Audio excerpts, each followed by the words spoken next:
Bien, buenas noches. Vamos a estar considerando en la gracia de Dios Primera Juan capítulo 5 a partir del versículo 9. ¿Sí? Estuvo presentando el testimonio en los versículos anteriores del Espíritu Santo, del agua y de la sangre acerca de Jesucristo como el Hijo de Dios. Y ahora lo que va a mencionar a partir del versículo 9 son las garantías. ¿Quiénes garantizan o quién garantiza ese testimonio? ¿Sí? Y acá en estos versículos presenta que las garantías que ofrece el testimonio dado sobre el Hijo de Dios como un argumento que va de menos a más, basado en la suprema autoridad de quien da ese testimonio. Leemos versículos 9 y 10 de 1 Juan capítulo 5. Dice: ya que creemos el testimonio humano, sin duda podemos creer el testimonio de más valor que proviene de Dios. Y Dios ha dado testimonio acerca de su Hijo.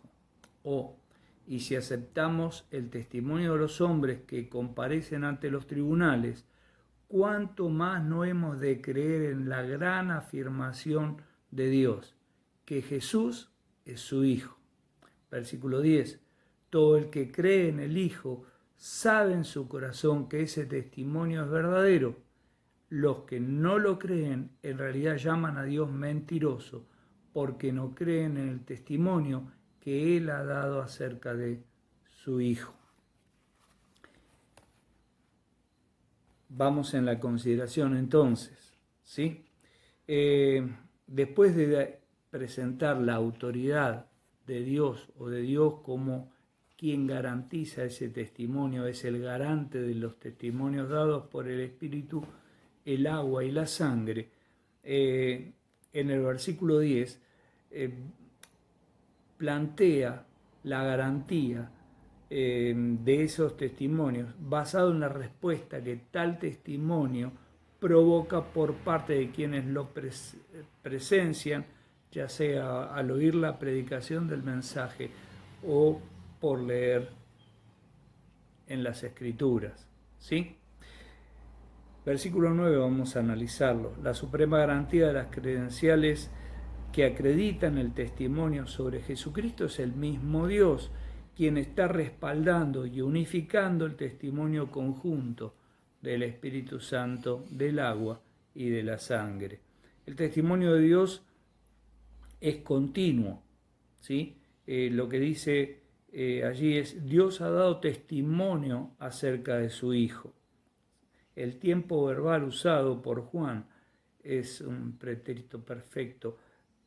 Plantea, muestra que Dios no solo dio su testimonio acerca de su Hijo en su bautismo y en su muerte en la cruz, sino que por medio de su Espíritu Santo continúa dando ese testimonio, el mismo testimonio, en el corazón de todo aquel que cree en el Hijo de Dios. Lo hemos mencionado en el versículo 10. El testimonio de Dios es verdadero y es mayor que el de los hombres, porque además de que Él mismo respalda el testimonio de los otros tres testigos, Él mismo es infinitamente digno de crédito, puesto que es la verdad en esencia, que no puede engañarse por ser infinitamente sabio, y tampoco puede engañarnos por ser infinitamente veraz. La segunda garantía de esas credenciales es el resultado que el testimonio produce en el corazón de quien lo escucha. La fe no se impone por la evidencia de los sentidos o por la contundencia de los argumentos que se presentan, o con que uno puede razonar a través de su mente humana. Creer implica siempre una elección de la voluntad, y eso es lo que tenemos que tener claro, ¿sí? Cuando uno cree es porque realmente decide voluntariamente ceder la veracidad o atender la veracidad, en este caso de nuestra relación con Dios. Por eso ante un mismo testimonio, unos se burlan, otros ponen excusas, o también otros creen simplemente frente a una misma situación. ¿Sí? Nos acordamos un hecho puntual que están las distintas circunstancias. Cuando Pablo hace su defensa ante Festo y estaba Agripa, también el rey Agripa allí, Hechos capítulo 26, versículo 24, diciendo Pablo estas cosas en su defensa, Festo a gran voz dijo: estás loco, Pablo, las muchas letras te vuelven loco. Alguien que se burla.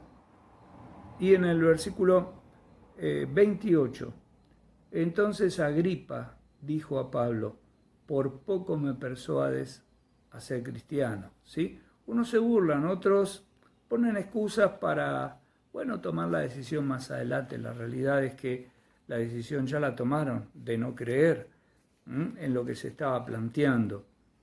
Pero el que cree en el Hijo de Dios tiene el testimonio que es Hijo de Dios. ¿Sí? Acá Juan presenta solamente la alternativa de los que creen y los que no creen. ¿Sí? Y el que cree en el Hijo de Dios tiene este testimonio en su corazón o en sí mismo. ¿Sí? Lo más íntimo del creyente le está asegurando que es hijo de Dios, y a partir de allí, por lo tanto, tiene por primogénito al Hijo de Dios. Leemos algunos versículos. Romanos capítulo 8, versículos 6, 16 y 17.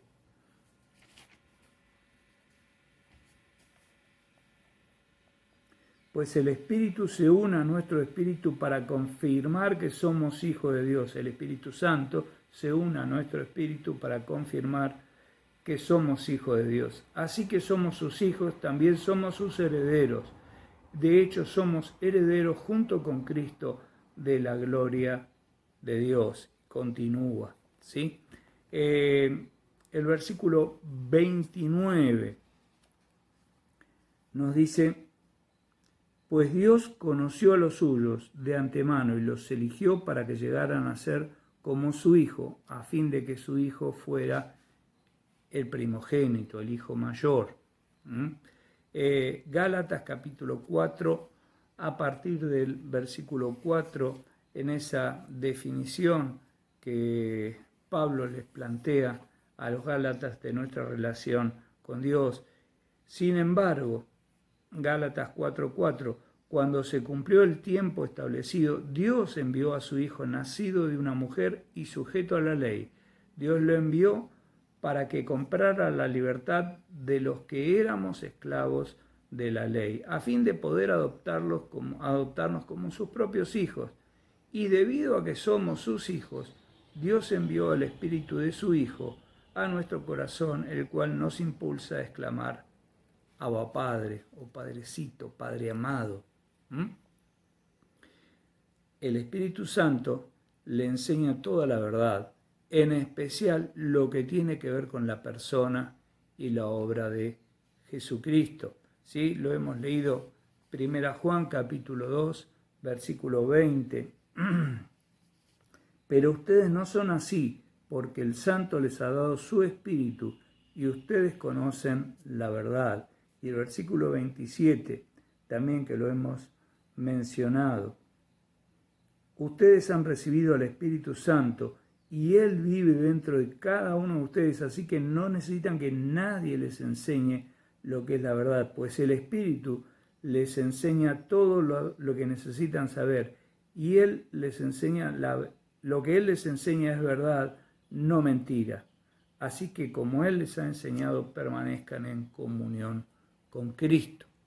Al creer, el cristiano puso su sello, no solo la firma de que Dios es veraz. ¿Sí? La palabra que se utiliza ahí en el pasaje es esa. Lo vamos a leer, Juan 3:33. Todo el que acepta el testimonio, su testimonio, el testimonio de Dios, puede confirmar que Dios es veraz.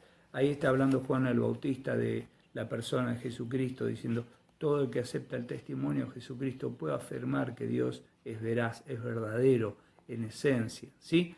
Romanos capítulo 3, versículo 4, lo leemos de la Reina Valera, de ninguna manera, antes bien sea Dios veraz y todo hombre mentiroso.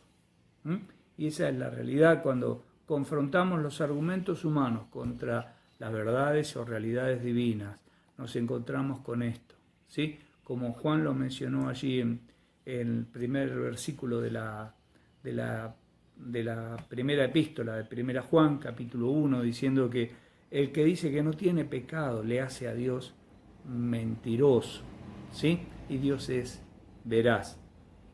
En cambio, el que no da crédito a Dios le hace pasar por mentiroso, porque no ha creído en el testimonio que Dios ha dado acerca de su Hijo.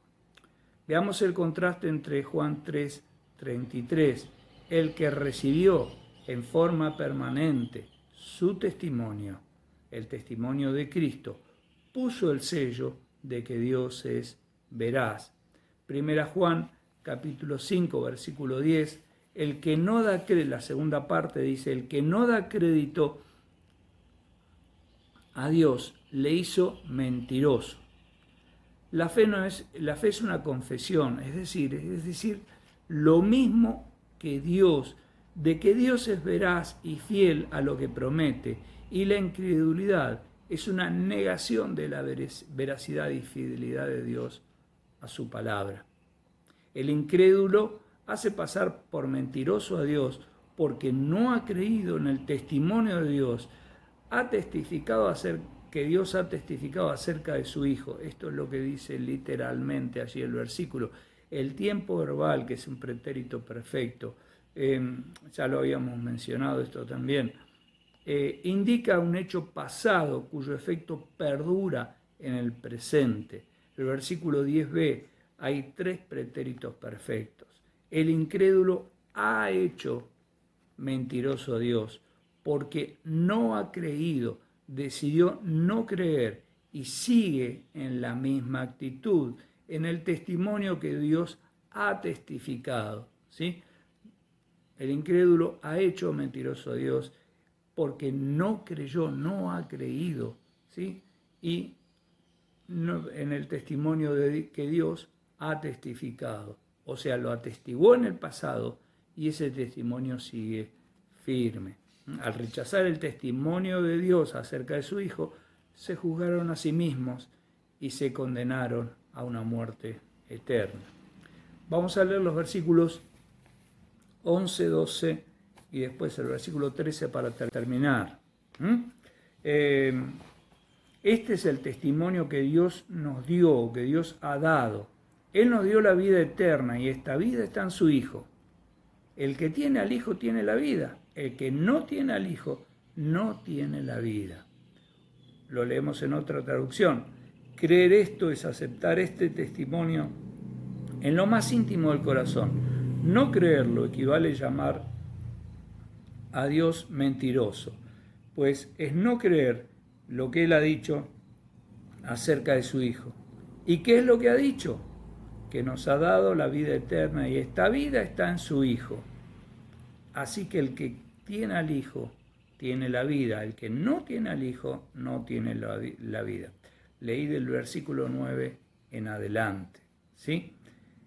Y bueno, después dejamos el 13 para el comentario final. En estos versículos Juan describe la consecuencia definitiva de recibir o no el testimonio de Dios. El testimonio significa el resumen de lo que se testificó junto con las consecuencias primordiales y duraderas en la persona que lo está recibiendo. Primero que nos dice, la vida eterna es lo que Dios nos dio al darnos su Hijo. Al decir Dios nos dio, usa un tiempo verbal que en griego se dice aoristo. Ese tiempo verbal es el mismo que se usa en Juan 3:16. de tal manera Dios amó al mundo que nos dio ese mismo tiempo verbal a su Hijo unigénito, para que todo aquel que en él crea no se pierda, sino que tenga vida eterna. ¿Sí? Y plantea un hecho realizado de una vez por todas de lo que Dios no va a volverse atrás. El creyente ya posee la vida eterna como un regalo divino permanente en la mano, que es esa gracia, ¿sí?, que madurará en la gloria cuando estemos en la presencia de Dios. Leemos Romanos 11, 29.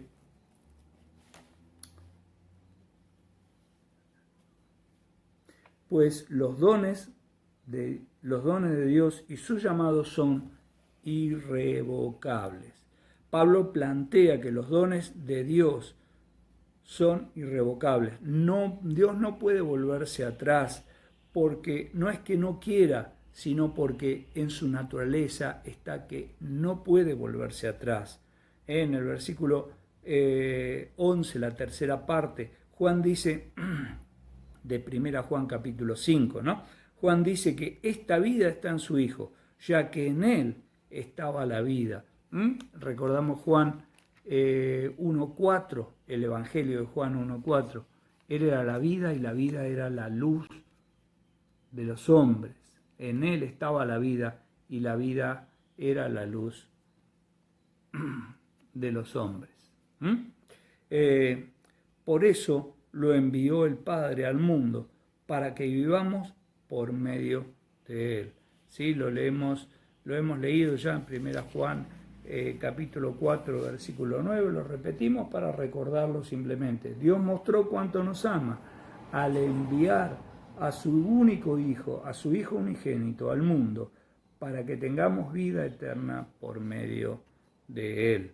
No solo estaba la vida en Él, sino que Él era el autor de la vida.